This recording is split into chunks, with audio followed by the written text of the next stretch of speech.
নমস্কার বন্ধুরা, সকলকে আমার চ্যানেলে স্বাগত। গত 16ই মে 2025 মহামান্য সুপ্রিম কোর্টের তরফ থেকে রাজ্যের সমস্ত ধরনের সরকারি কর্মচারী এবং সমস্ত ধরনের পেনশনার এবং ফ্যামিলি পেনশনারদেরকে পঞ্চম বেতন কমিশনের অন্তর্গত 25% ডিআরএস অ্যালাউন্স এরিয়ার হিসাবে এককালীন 6 সপ্তাহের মধ্যে প্রদান করার নির্দেশ রাজ্যকে দেওয়া হয়েছে এবং এই নির্দেশ দানের পর 100% সঠিকভাবে সঠিক পদ্ধতিতে ডিআরএস অ্যালাউন্সের এরিয়ার ক্যালকুলেশন সহ ডিআরএস অ্যালাউন্সের এরিয়ার প্রদান পদ্ধতি নিয়ে সকল কিছু নিয়ে কম বেশি সমস্ত সরকারি কর্মচারী এবং পেনশনাররা কনফিউজড হয়ে আছেন।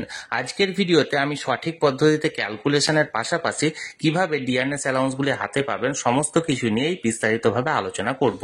ভিডিওটি 25% ডিআরএস অ্যালাউন্স সংক্রান্ত অত্যন্ত গুরুত্বপূর্ণ, তাই প্রথম থেকে শেষ পর্যন্ত অবশ্যই ধৈর্য সহকারে দেখবেন এবং ভালো লেগে থাকলে অবশ্যই একটি লাইক করবেন এবং সকলের সঙ্গে শেয়ার করবেন।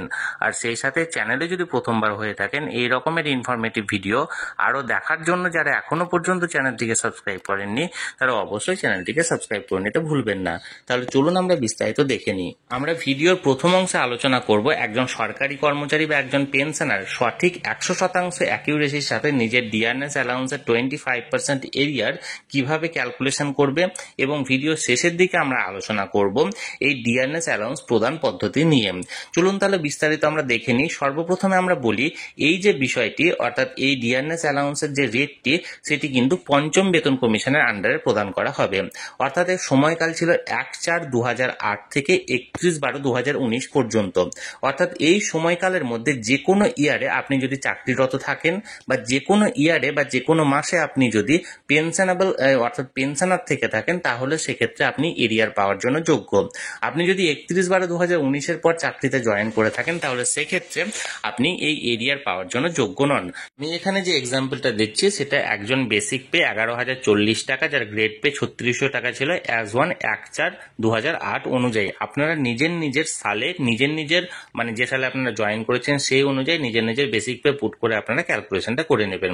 তাহলে চলুন প্রথমত আমরা দেখে নিই। প্রথমত এপ্রিল মে জুন এই 3 মাস 2008 সালে সেই সময়কালে সেন্ট্রাল গভর্নমেন্টের ডিআরএস অ্যালাউন্সের পরিমাণ ছিল 12%, রাজ্যের ছিল 2%। ডিফারেন্স ছিল 10%, যা 25% দেওয়ার নির্দেশ দেওয়া হয়েছে, অর্থাৎ 2.5% দেওয়ার নির্দেশ দেওয়া হয়েছে এবং 11,040 টাকা বেসিক অনুযায়ী সেই 3 মাসে তার দ্বারায় 828 টাকা বকেয়া, অর্থাৎ 25% সমান 828 টাকা। এবার ধরুন জুলাই থেকে অক্টোবর 2008 এই সময়কালের মধ্যে সেন্ট্রাল গভর্নমেন্টের ডিএর পরিমাণ ছিল 16%, রাজ্যের ছিল 6%, ডিফারেন্স ছিল 10%, যা 25% দিলে দাঁড়ায় 2.5%, অর্থাৎ 11,040 টাকার পরে এবার জুলাই মাসে কিন্তু বেসিক পেটা বাড়ছে 3%, সেটা গিয়ে দাঁড়াবে 11,370। এবার 11,370 অনুযায়ী এই কয়েক মাসের মানে বকেয়াটা দাঁড়াচ্ছে 25% অনুযায়ী 1136 টাকা। এবার দেখুন নভেম্বর এবং ডিসেম্বর 2008 এই সময়কালের মধ্যে সেন্ট্রাল গভর্নমেন্টের ছিল 16%, রাজ্যের কর্মীদের ছিল 9%, অর্থাৎ বকেয়া ছিল 7%, যার 25% দেওয়ার নির্দেশ দেওয়া হয়েছে, অর্থাৎ 1.75% অনুযায়ী। এবং সেই সময় বেসিক পে ছিল 11,370 টাকা হয়েছিল, যে অনুযায়ী নভেম্বর ডিসেম্বরের 2 মাসে তার বকেয়া দাঁড়ায় 25% অনুযায়ী 398 টাকা। এবার দেখুন 2009 জানুয়ারি এবং ফেব্রুয়ারি এই সময়কালে সেন্ট্রাল গভর্নমেন্টের ডিএর পরিমাণ ছিল 22%, রাজ্যের কর্মীদের ছিল 9%, বকেয়া ছিল 13%, যা 25% করলে দাঁড়ায় 3.25% এবং 11,370 টাকা বেসিক অনুযায়ী এই জানুয়ারি ফেব্রুয়ারিতে তার মানে বকেয়া দাঁড়াচ্ছে 740 টাকা। এবার দেখুন মার্চ 2009 এই সময়কালে সেন্ট্রাল গভর্নমেন্টের ছিল 22%, রাজ্যের কর্মীদের ছিল 12%, ডিফারেন্স ছিল 10%, অর্থাৎ 25% যদি দেওয়ার নির্দেশ দেওয়া হয়েছে যেহেতু, অর্থাৎ 2.5% 11,370 টাকা অনুযায়ী 284 টাকা দাঁড়াচ্ছে তার বকেয়া। এবার দেখুন এপ্রিল মে জুন এই 3 মাস 2009 সালে সেন্ট্রাল গভর্নমেন্টে ছিল 22%, রাজ্যের কর্মীদের ছিল 16%, বকেয়া ছিল 6%, যা 25% সমান 1.5%, 11,370 টাকার 1.5% দাঁড়ায় এই সময়কালের মধ্যে 513 টাকা বকেয়া।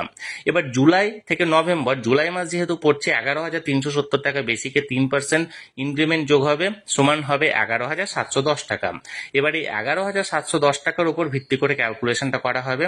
এই জুলাই থেকে নভেম্বর 2009 সময়সীমায় সেন্ট্রাল গভর্নমেন্টের ছিল 27%, রাজ্যের কর্মীদের ছিল 16%, বকেয়া ছিল 11%, যা 25% সমান দাঁড়ায় 2.75%, এবং এই কয়েক মাসের দাঁড়াচ্ছে 1610 টাকা, অর্থাৎ 1610 টাকা দাঁড়াচ্ছে বকেয়া। এবার দেখুন ডিসেম্বর 2009 সেই সময়কালে সেন্ট্রাল গভর্নমেন্টে ছিল 27%, রাজ্যের কর্মীদের 22%, বকেয়া 5%, যার 25% অর্থাৎ দেওয়ার নির্দেশ আছে, অর্থাৎ 1.25%, এবং 1.25%-এ 11,710 টাকা অনুযায়ী পাচ্ছে 146 টাকা বকেয়া। এবার দেখুন 2010-এর জানুয়ারি থেকে মার্চ পর্যন্ত এই সময়কালে সেন্ট্রাল গভর্নমেন্টে ছিল 35%, রাজ্যের কর্মীদের ছিল 22%, বকেয়া ছিল 13%, যার 25% সমান 3.25%, 11,710 টাকার 3.25% সমান 1143 টাকায় জানুয়ারি, ফেব্রুয়ারি, মার্চ এই 3 মাসের বকেয়া দাঁড়াচ্ছে 25% অনুযায়ী। এবার 10 নম্বর সিরিয়ালে দেখুন এপ্রিল থেকে জুন এই কয়েক মাসের 2010-এর সেই সময় সেন্ট্রাল গভর্নমেন্টে ছিল 35%, রাজ্যের কর্মীদের ছিল 27%, বকেয়া ছিল 8%, যা 25% দেওয়ার নির্দেশ, অর্থাৎ 2% পাওয়ার নির্দেশ দেওয়া হয়েছে। 11,710 টাকাতে এপ্রিল থেকে জুনের মধ্যে বকেয়াটা দাঁড়াচ্ছে 702 টাকা। এবার যেহেতু জুলাই পড়ছে, জুলাইয়ে 3% আবার ইনক্রিমেন্ট যোগ হবে, অর্থাৎ 11,710-এর উপর 3% যোগ করলে দাঁড়াচ্ছে 12,060 টাকা। এবার 12,060 টাকা সেই সময় অর্থাৎ জুলাই থেকে নভেম্বর 2010-এর মধ্যে সেন্ট্রাল গভর্নমেন্টে ছিল 45%, রাজ্যের ছিল 27%, বকেয়া ছিল 18%, যা 25% সমান দাঁড়ায় 4.5%, এবং এই 4.5%-এর উপর 12,060 টাকার উপর 4.5% অনুযায়ী যে এটা দাঁড়াচ্ছে, অর্থাৎ বকেয়াটা দাঁড়াচ্ছে, সেটা হচ্ছে 2,715 টাকা।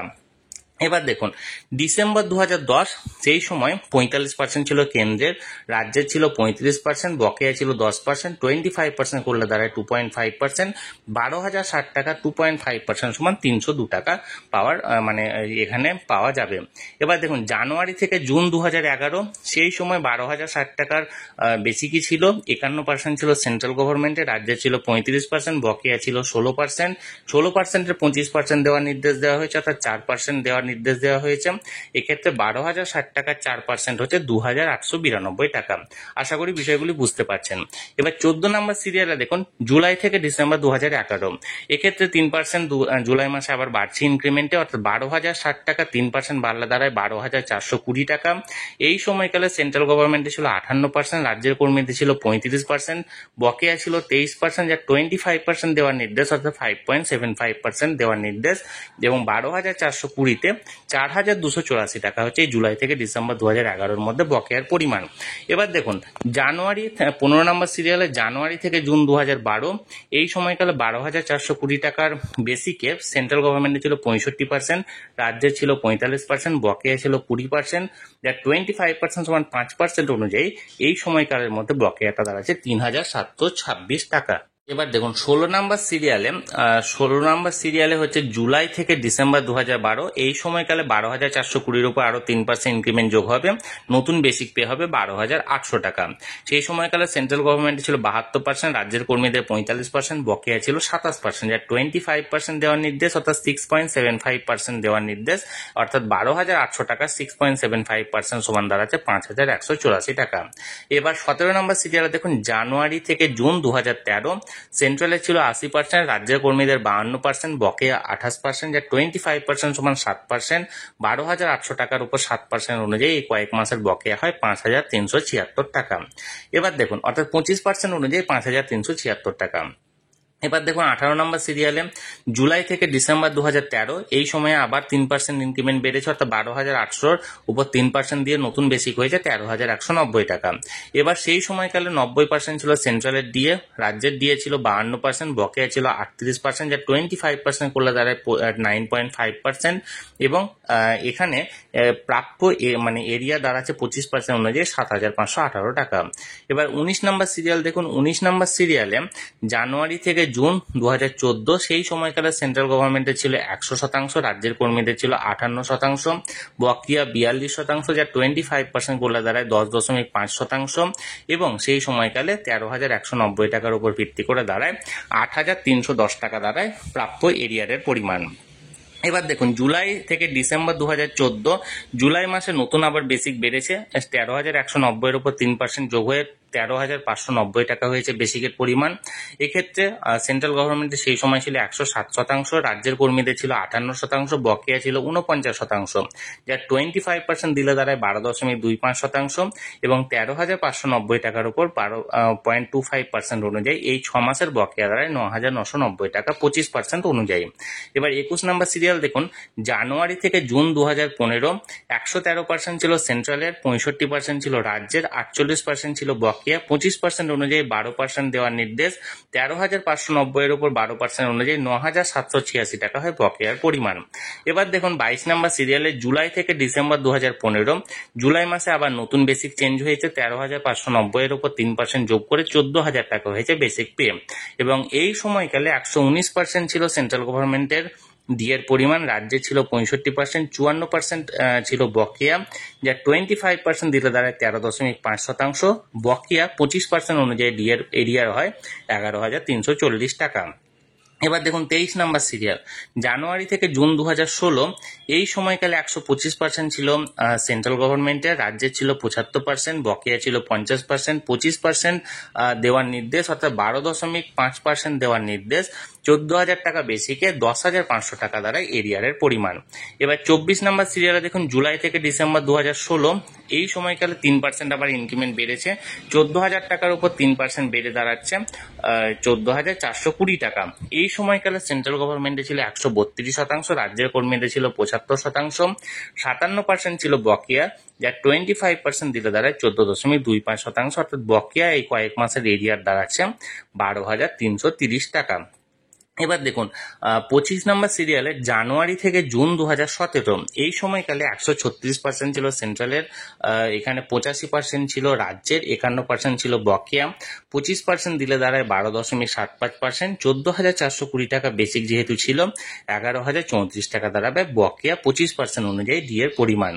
26 নম্বর সিরিয়াল জুলাই থেকে ডিসেম্বর 2017, এই সময়কালে আবার 3% ইনক্রিমেন্ট বেড়েছে, অর্থাৎ 14,420 এর উপর 3% যোগ করে নতুন বেসিক হয়েছে 14,860 টাকা, এবং এই 14,860 টাকা অনুযায়ী ক্যালকুলেশনটা করা হবে। এই সময়কালে সেন্ট্রালের ছিল 139%, রাজ্যের কর্মীদের 85%, বকেয়া ছিল 54%, যার 25% দেওয়ার নির্দেশ, অর্থাৎ 13.5% দেওয়ার নির্দেশ আছে, অর্থাৎ 14,860 এর উপর 13.5% অনুযায়ী জুলাই থেকে ডিসেম্বর 2017 মধ্যে বকেয়া দাঁড়াচ্ছে 12,036 টাকা।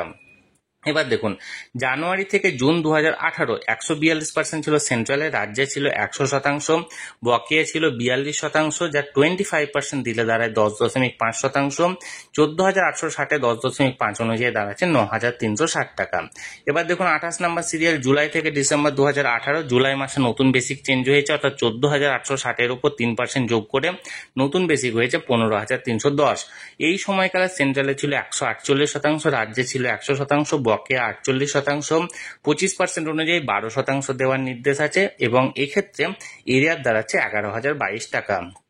29 নম্বর সিরিয়াল দেখুন জানুয়ারি থেকে জুন 2019, 154% ছিল সেন্ট্রালের, 125% ছিল রাজ্যের, 29% ছিল বকেয়া, যা 25% দিলে দাঁড়ায় 7.25%, 6,660 টাকা দাঁড়াচ্ছে এই সময়কালের বকেয়া এরিয়ার। এবার 30 নম্বর সিরিয়ালটা আমরা দেখব, জুলাই থেকে ডিসেম্বর 2019, এই সময়কালে 164% ছিল সেন্ট্রালের, রাজ্যের ছিল 125%, এবং বকেয়া ছিল 39%, যা 25% করলে দাঁড়ায় 9.75%, অর্থাৎ 15,710 টাকা জুলাই ইনক্রিমেন্ট বেড়ে হয়েছে। এক্ষেত্রে বকেয়া এরিয়ারের পরিমাণ দাঁড়াচ্ছে 9,228 টাকা। তাহলে বন্ধুরা এই মানে সময়কালের মধ্যে, অর্থাৎ 1/4/2008 থেকে 31/12/2019 পর্যন্ত একজন সরকারি কর্মচারী যার বেসিক পে 11,040 টাকা স্টার্টিং এ ছিল, তার এই সময়কালের মধ্যে 1,61,093 টাকা দাঁড়াচ্ছে 25% অনুযায়ী বকেয়া ডিআরএস অ্যালাউন্সের পরিমাণ। অর্থাৎ এটা কিন্তু 100% নয়, যে শতাংশটা মানে এখানে অর্ডার দেওয়া হয়েছে, অর্থাৎ 25%, সেই 25% করলে তার প্রাপ্য বকেয়া দাঁড়াচ্ছে 1,61,093 টাকা। এবার এর সঙ্গে আরো কিছু বাড়া বা কমা হতে পারে, তার কারণ এর মাঝে যদি কারো 10 ইয়ার্স বেনিফিট বা 18 ইয়ার্স বেনিফিট বা 20 ইয়ার্স বেনিফিট পেয়ে থাকেন তার জন্য আরও বাড়বে। তেমনি পিট্যাক্সের জন্য পিট্যাক্সের স্ল্যাবটা যেহেতু চেঞ্জ হয়, পিট্যাক্সের স্ল্যাবের জন্য কিছুটা পরিমাণ কমতে পারে।